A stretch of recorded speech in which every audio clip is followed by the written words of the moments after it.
Apocalypse chapitre 1. Je voudrais saluer tous ceux qui nous suivent partout dans le monde, en Afrique, en Europe, en Asie et même en Amérique. Que Dieu vous bénisse. Apocalypse chapitre 1. Apocalypse chapitre 1, nous allons aller très très vite. Le verset 5 et le verset 6. Apocalypse chapitre 1. Nous lisons la parole de Dieu. Les pasteurs qui sont habilités à lire, il faut lire pour qu'on gagne du temps. Apocalypse 1, verset 5 à 6. Et de la part de Jésus-Christ, le témoin fidèle, oui, le premier-né des morts, oui, et le prince des rois de la terre. Makataba, le prince des rois de la terre. Vous savez, même quand les rois se réunissent, il y a quelqu'un qui est au-dessus d'eux. Je pensais que ton esprit avait compris ça. Amen. Il y a des rois. Et même les rois dont parle l'Écriture, je suis convaincu que tu fais partie. Qu'il te soit fait selon la dimension de cet amen. Et que tes enfants bénéficient de la dimension de cet amen. La qualité de ton amen soit ta bénédiction pendant cette semaine. La façon dont tu es en train de dire amen à l'Éternel, que les finances te disent amen, la santé te dise amen, les relations te disent amen, que tout ce qui vient de l'Éternel te dise amen de cette dimension dont toi tu...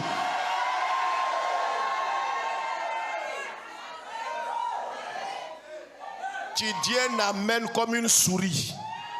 Oh, tu es un lion. La Bible dit le prince des rois de la terre. Or, la Bible dit que Jésus est il est le roi des rois. Mais comme tous les rois sont réunis, il y a quelqu'un qui s'élève au-dessus d'eux. Je t'annonce que même dans la localité où tu es, est-ce que je suis en train de parler à la Judée? La petite parole que tu vois là, c'est une parole prophétique pour quelqu'un ce matin. L'endroit où tu te trouves, s'il y a déjà des gens établis qui sont en train de régner, ne t'effraie pas, ne sois pas ému, car l'Éternel établit toujours un prince. Ils pensent qu'ils sont en train de régner, mais il y a l'Éternel qui a établi un prince. Dis un prince. S'il est prince des rois, mais c'est que lui-même là, c'est qui? Amen. Je t'annonce que dans ton entreprise, s'il y a déjà des gens qui règnent, l'Éternel que cette année t'établit comme le prince.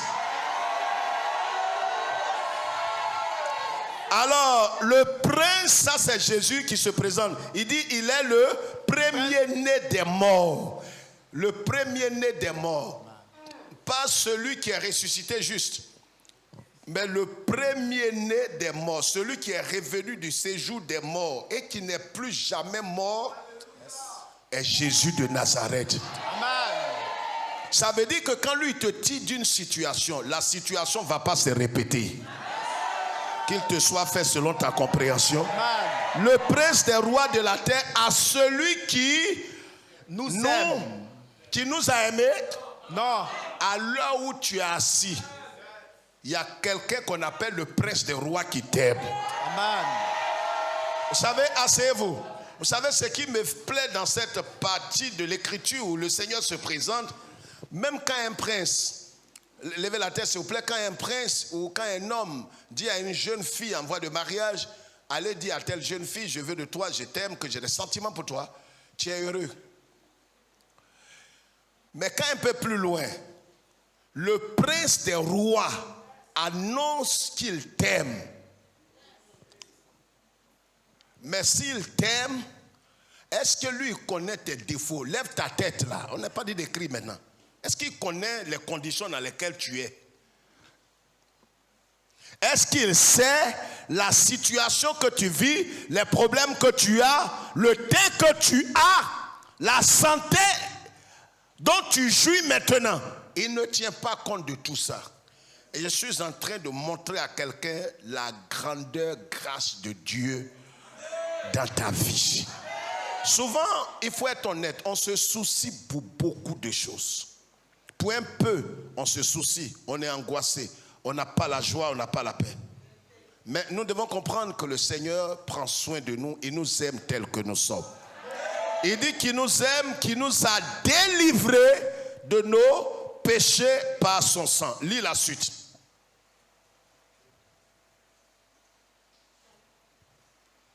Et qui a fait de nous un royaume, des sacrificateurs pour Dieu son Père. Et qui a fait de nous un royaume des sacrificateurs pour Dieu son Père. À lui soit la gloire, la puissance au siècle des siècles. Amen. Le thème de notre message ce matin, c'est marche comme, écrit maintenant, marche comme un sacrificateur selon l'ordre divin. Marche comme un sacrificateur selon l'ordre divin. Frères et sœurs, dans la marche avec le Seigneur, à un certain moment, nous devons véritablement permettre à cette identité, à notre identité, à notre fonction. Parce qu'en vérité, nous avons vu qu'en tant que chrétiens, nés de nouveau, régénérés, remplis du Saint-Esprit, nous avons le devoir de prendre conscience de notre identité dans le Seigneur. Nous avons compris cela dimanche. Nous avons compris que le chrétien qui doit combattre le bon combat, achever la course et garder la foi, c'est celui qui est conscient de son identité dans le Seigneur. Un ignorant, il lui sera difficile de combattre le bon combat parce qu'en vérité, il ne sait pas qui il est. Mais quand tu sais qui tu es, comme Jésus, notre Seigneur, devant Pilate, Pilate l'a menacé. Pilate lui a dit, je peux te crucifier comme je peux ne pas te crucifier.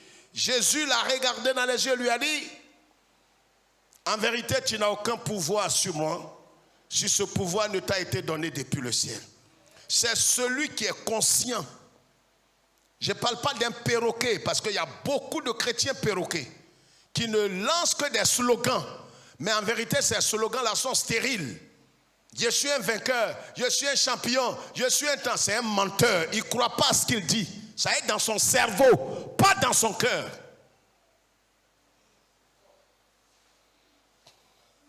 Il y a des gens qui disent des choses comme des robots. C'est les chrétiens les plus tristes. Ce n'est pas son cœur qui parle, mais son cerveau a enregistré ce que les autres disent. Je suis un champion. Oh, ma kataraba, mon robobo, ratat. Non!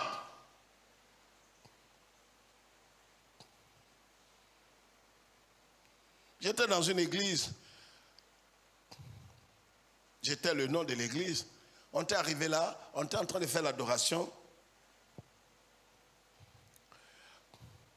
Et puis c'est une jeune communauté où je devrais prêcher ce jour-là, à Paris. Et puis la chante qui chantait, elle chantait la chanson d'une chanteuse bien connue de leur pays. Elle a chanté exactement comme la chante. Et là où la chante parlait en langue, elle a parlé les mêmes langues. C'est de l'idolâtrie. C'est un esprit de sorcellerie. Ça ne vient pas de Dieu. Les chantes qui font ça, vous allez voir, tôt ou tard, elles seront possédées. Ce n'est pas l'esprit de Christ. C'est-à-dire, il y a des gens qui imitent tout de façon servile, comme des inintelligents. Ils disent les choses, mais ça ne vient pas du cœur.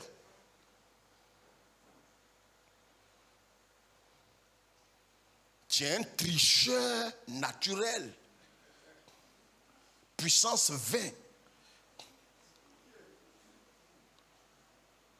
Tu es grave, chanter jusqu'à parler en langue comme la personne, mais tu es malheureux, misérable. Tu es aussi copiste comme ça. Et c'est la même attitude que certains. Voyez, le Seigneur nous a établis.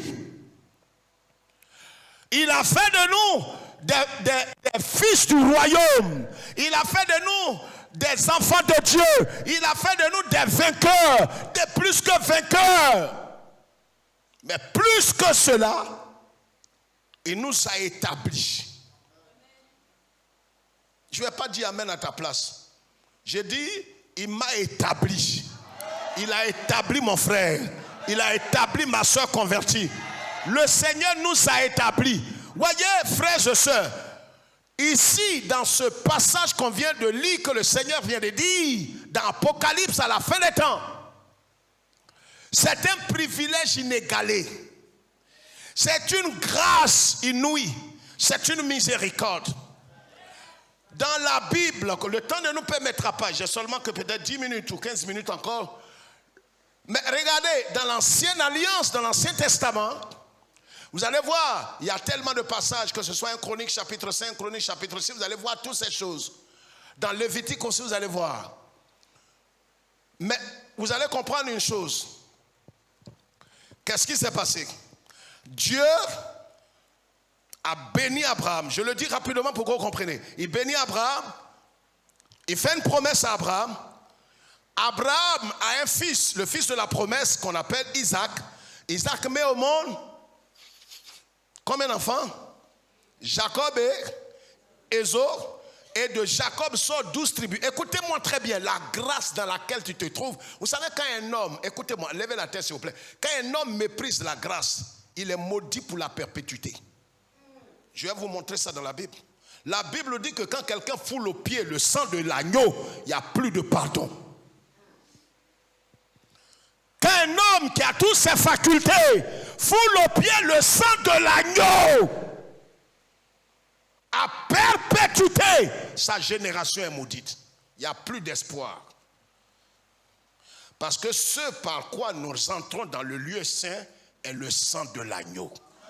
La Bible dit ils l'ont vaincu par la parole de leur témoignage et par le sang de l'agneau. C'est le sang qui nous introduit dans le parvis et qui nous introduit dans le lieu saint et qui nous introduit dans le saint des saints. Quelqu'un me comprend? Je n'entends pas ton amen. Alors si le sang là, c'est sur cette image, tu vas chez quelqu'un, on te sert à manger et tu ne sais pas que c'est dans la sauce là, tu es en train de marcher. Tu es malade, tu as perdu tes facultés pour aller manger la même sauce. Qui est-ce qui mangera cette sauce? Faisons très attention. Tu cours le risque de fouler au pied le sang de l'agneau. C'est-à-dire quand un homme est conscient de la grâce de Dieu devant lui et qu'il foule au pied la grâce que Dieu met devant lui,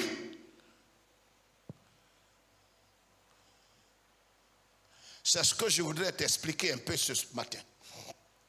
C'est une introduction. Donc le temps, les 12 tribus, et quelque chose s'est passé et Dieu a choisi l'une des 12 tribus qu'on a appelée la tribu de Lévi pour dire désormais c'est la tribu de Lévi qui va me servir. Écoutez-moi très bien. Et c'est de la tribu de Lévi que sort Aaron, Moïse et tous ceux qui servent en Israël. Ça veut dire que depuis ce jour, si tu n'es pas de la tribu de Lévi, c'est de là qu'elle est lévitique. Si tu n'es pas né de leur famille, tu n'as pas le droit, même quand tu es lévite, il y a des tâches qui sont désignées, qui sont dévouées à chacun. Le monsieur qui a touché l'âge que Dieu a tué, ce n'est pas le diable. Pourquoi? Parce que l'âge de l'alliance, la caisse dans laquelle se trouve le bâton d'Aaron qui a fleuri et tous ces objets sacrés là étaient dedans. Il y a des gens qui en bas. Laisse-moi te dire, lève la tête, lève la tête. Quand je dis c'est chaud, il ne faut pas baisser la tête. C'est trop fort. Parce que quand tu banalises le sacré et la grâce, là où tu vas, on sait comment tu vas terminer. Donc, dans la famille des Lévites, il y a plusieurs classes. Il y a d'autres qui emballent l'arche. Il y a d'autres qui transportent. Ceux qui transportent ne voient pas l'arche quand on emballe.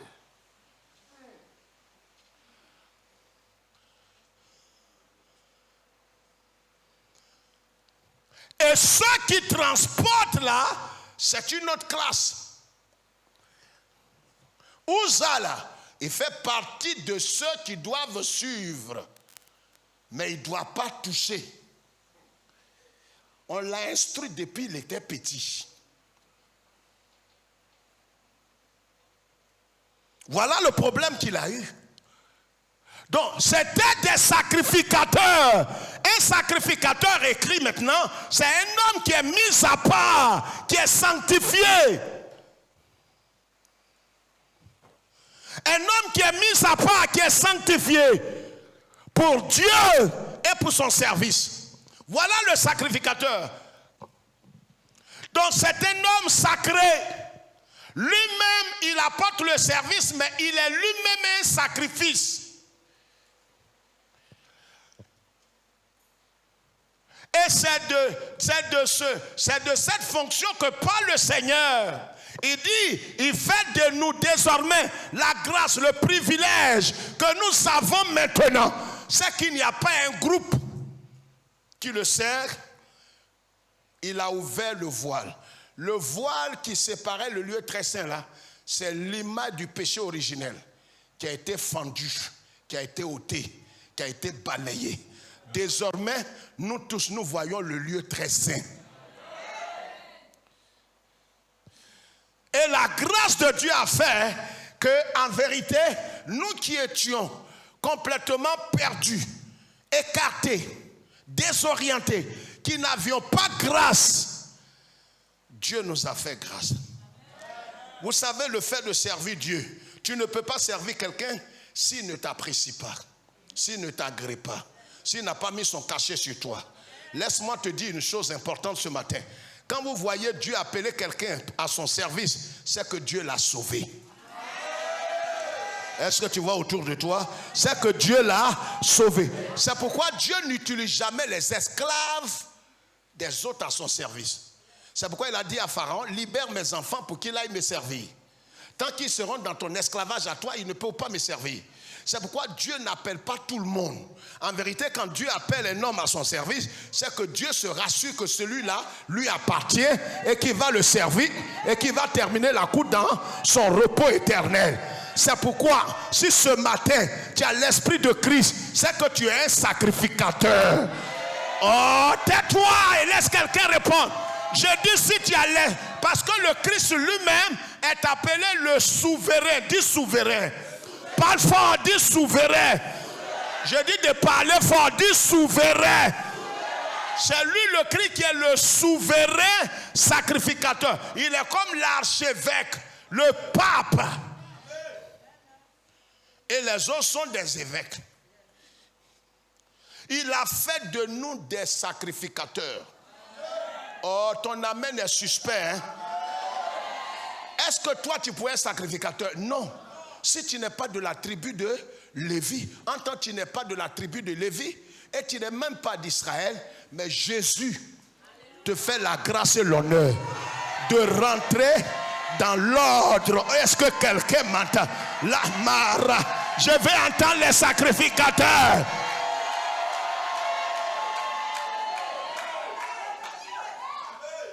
Moi, je ne me réjouis pas pour toi. Tu es inconscient. Tu es inconscient de ce qu'on est en train de dire parce que tu n'es pas encore réveillé. Ça, je parle des élus. On ne prêche pas ça pour sauver quelqu'un. On parle de ceux qui sont déjà sauvés. Nous sommes rentrés dans l'ordre des sacrificateurs. Il y a des privilèges. Dimanche prochain, nous verrons les privilèges des sacrificateurs. Vous allez comprendre pourquoi certaines choses peuvent s'attaquer à toi. Mais l'Éternel va attaquer la chose. Tu comprendras aussi pourquoi certaines choses vont manquer à des familles, mais cette chose ne te manquera jamais. Parce que l'Éternel lui-même devient ta portion. Je vais vous expliquer qu'en vérité, voyez, qu'est-ce qui va se passer? En vérité, les Lévites là, ils n'avaient pas de portion. Les enfants d'Israël, les 12, les 11 là, ils avaient des portions, on pouvait leur faire. Mais eux là, ils ne cultivent pas, ils n'ont pas de champ, ils n'ont rien. C'est Dieu lui-même qui est leur part. Je t'annonce que l'Éternel sera ta part. Tu ne comprendras pas pourquoi les choses vont tarder, mais ça ne peut pas ne pas venir. Alors, tu es un sacrificateur à la dimension de Melchisédek. Melchisédek, aujourd'hui, lui, tout le monde est sacrificateur selon l'ordre. Mais quand Yeshua est venu, on dit Melchisédek, toi-même, mets-toi ici. Nous tous maintenant, on s'aligne sur l'ordre de Yeshua. Écris quelque chose. Luc chapitre 1, verset 5 à 6. Romains chapitre 12. Romains chapitre 12, le verset 1 à 3. On va lire cela. Rapidement, Romains chapitre 12. Rapidement, je crois que j'ai encore 5 minutes. Allons-y vite, si quelqu'un lit ça. Celui qui a trouvé lit. Gagnons du temps. Tu n'as pas besoin.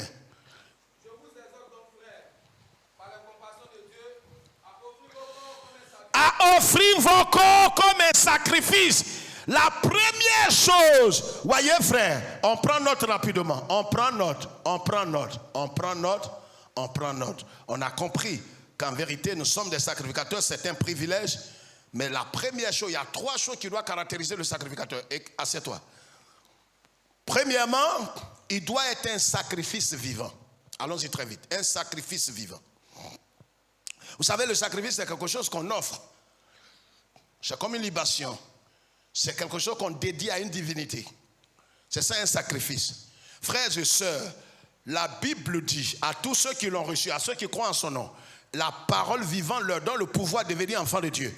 Là où nous sommes aujourd'hui, nous sommes devenus des saints. C'est pour ça que si un croyant ne sait pas qu'il est fils de Dieu, qu'il est véritablement pardonné, qu'il a la vie éternelle, il n'est pas conscient de ça. Depuis un certain temps, c'est une suite logique. Tu n'as pas besoin d'être effrayé et de laisser l'ennemi t'intimider à cause de ce qui est devant toi. Je t'ai démontré le dimanche dernier qu'en vérité, celui qui est en toi est plus grand que la chose, la situation qui est devant toi.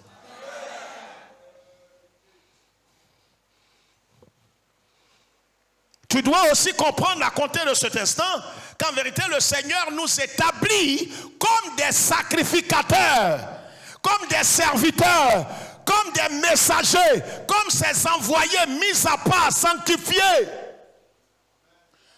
pour le représenter.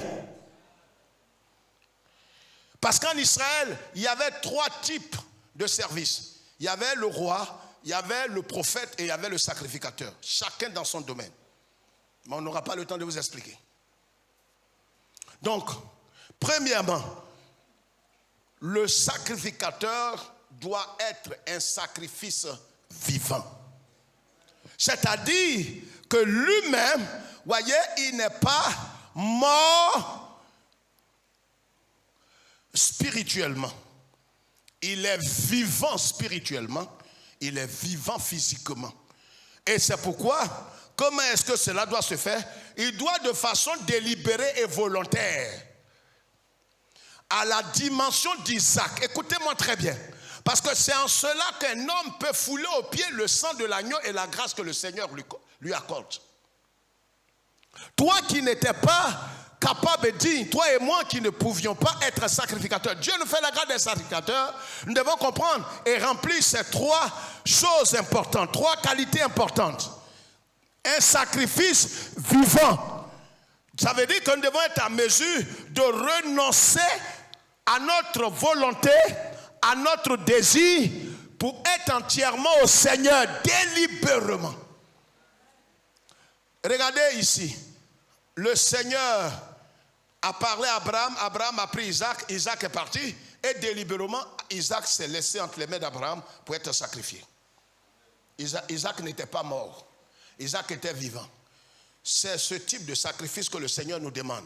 Tu es conscient, tu as toutes tes facultés, et quelqu'un t'insulte, et t'humilie, et tu dois aller lui demander pardon. Je ne vois plus les mains.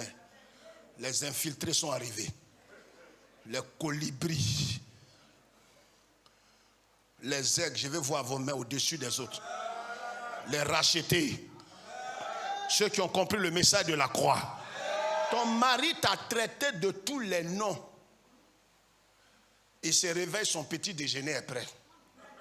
Je parle aux femmes mariées, dignes, mariables. Les femmes mariables. Les femmes mariables.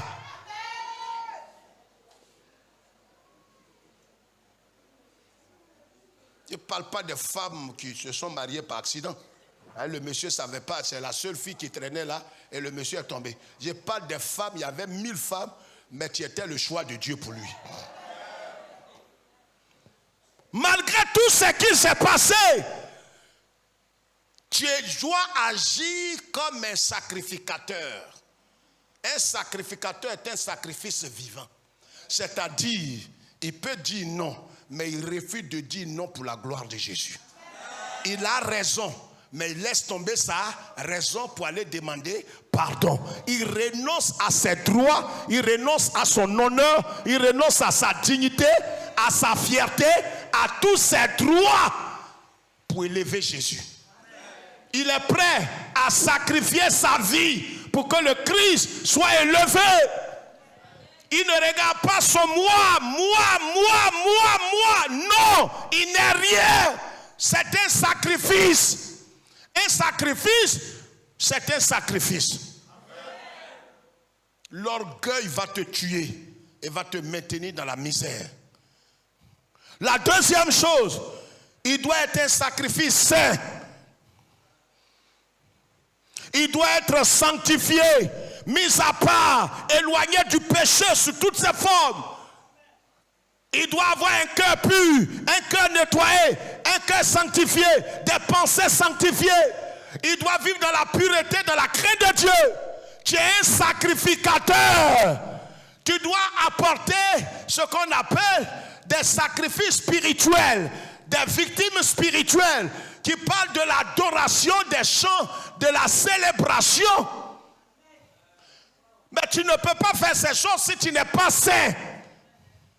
C'est pourquoi tous les chants viennent nous appuyer. Mais nous sommes tous des sacrificateurs. Nous sommes des adorateurs.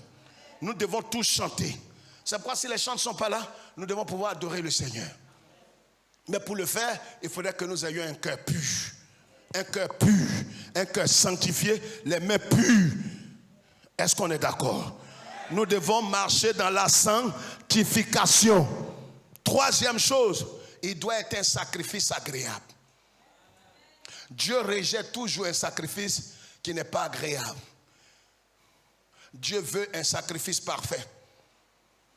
C'est pourquoi, vous voyez, quand on doit offrir l'agneau, parce que quand on examine, on analyse pendant des jours pour voir s'il n'a pas d'imperfection. Frères et sœurs, le sacrificateur que tu es, tu dois être d'abord vivant, c'est-à-dire renoncer à ta volonté, renoncer à ton moi, renoncer à ton tout, renoncer à tes droits, tes joies, ton bonheur à toi pour que Christ soit élevé, s'il le faut. Deuxième chose, tu dois être saint. Un sacrifice, mais un sacrifice saint. Ça veut dire que tu dois marcher dans la sainteté, dans la crainte de Dieu. Troisième chose, tu dois être agréable. Tu dois plaire à Dieu. Tu dois plaire à Dieu en esprit et en vérité. Esprit, âme et corps. Tu ne peux pas dire la foi est dans mon cœur et puis maintenant marcher comme un impie, un païen, dévêtu, mal habillé, mal coiffé, dénudé. Et puis tu dis non, la foi est dans mon cœur. Non, la foi n'est pas seulement dans le cœur. La foi qui est dans le cœur doit être exprimée par notre corps. Car notre corps est le temple de Dieu. Vous êtes d'accord avec moi? Alors de façon pratique, écris ces 4 choses. Premièrement, allons-y, on a 30 secondes. Premièrement, le sacrificateur que tu es est appelé à représenter le Christ, à servir le royaume de Christ, donc à évangéliser. Mais évangéliser. Donc l'évangélisation n'est pas l'apanage des pasteurs et des leaders. Tout le monde doit évangéliser. De la même manière que Dieu t'a fait la grâce d'être sacrificateur, mis à part son service dans le royaume de Dieu, tu dois toi aussi être à mesure d'aller et de rendre culte, de servir le Seigneur, de témoigner Christ à toutes les nations, à des hommes, à des femmes, à des jeunes gens. Deuxième chose, tu dois chasser les démons. Imposer le respect de Christ à tous les démons et à tous les esprits malins. Ce n'est pas l'apanage des pasteurs ou des responsables. Non, ça ne doit pas être la particularité des responsables, mais ça doit être l'affaire de tous ceux qui sont sacrificateurs. En tant que tous les sacrificateurs, ce sont ceux qui sont nés de nouveau et qui ont l'esprit de Christ. C'est pourquoi ici, il n'y a pas de spécialiste pour chasser des démons. Ça rend trop orgueilleux. Dès que quelqu'un, lui seul, a chassé 3 démons, il croit qu'il est quelqu'un. Il ne sait pas qu'il n'est pas intelligent. Le fait de chasser des démons ne fait pas de toi quelqu'un de spécial. Donc ici, tout le monde doit chasser les démons. Même si tu es converti, que tu n'es pas encore baptisé, tu dois chasser les démons. Ça, c'est l'ordre qui t'a été donné. Est-ce que je parle à quelqu'un? Nous tous, tu as vu un démon qui va aller chasser le démon qui te poursuit. Est-ce que je connais ce qui est entre vous? Et pourquoi je ne chasse pas de démons comme ça? Papa, il y a un démon qui me poursuit depuis un certain temps. Mais je ne sais pas ce qui est entre vous. Troisièmement, priez pour les malades. Quelqu'un est malade, est-ce que tu dois l'amener à l'église? C'est pourquoi j'ai repris sévèrement un jeune homme ici, je l'ai mis en garde. Il n'est même pas sage et intelligent.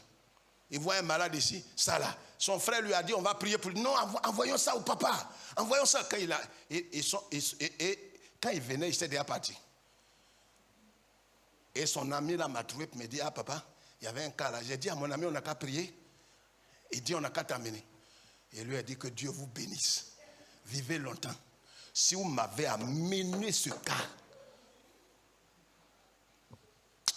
l'Éternel est vivant et votre âme est vivante. Amène-moi démon, tu ne m'amènes pas bonne chose. C'est quelqu'un qui est possédé, tu m'amènes. Tu vas savoir l'heure. Tu dis vieux. Mais vieux là, il est là, il connaît ça. Dernier point. Il doit rendre visite aux frères, aider les démunis et faire des disciples. Que Dieu nous bénisse. On va se lever compte tenu du temps. On verra la suite mardi. Levons-nous, on se lève rapidement. Vous êtes venus comme des mouches, d'autres sont venus, même on chante, tous les chants qu'on a chantés, ils n'ont pas chanté. Tu es un sacrificateur. Est-ce qu'un sacrificateur, on va le chercher?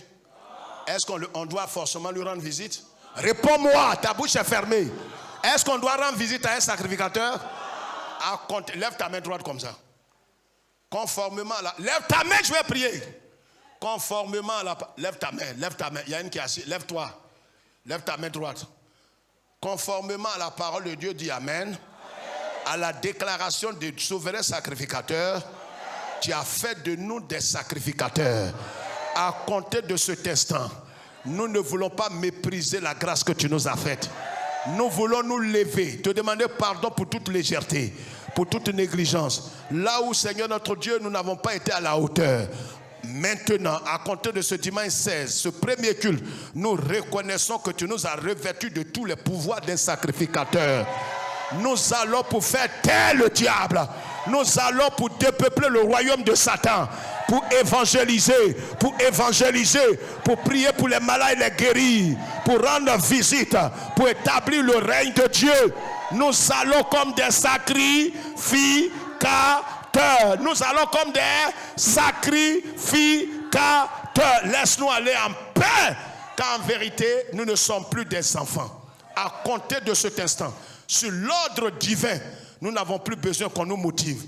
Que tout ce qui était légèreté dans le service, qui devrait être maudit, nous sommes pardonnés ce matin. Car tu as dit, maudit celui qui fait l'œuvre de Dieu avec négligence. Et cela doit être répercuté dans notre vie et dans nos maisons. Mais ce matin, nous recevons le sang qui nous lave. Nous partons sur de nouvelles bases comme des sacrificateurs. J'ai dit comme des... Dis le plus fort que ton voisin. Comme des... Un sacrificateur est un serviteur de Dieu, au service de Dieu. Et il est un sacrifice vivant, un sacrifice saint, un sacrifice agréable. Allez dans la paix du Seigneur.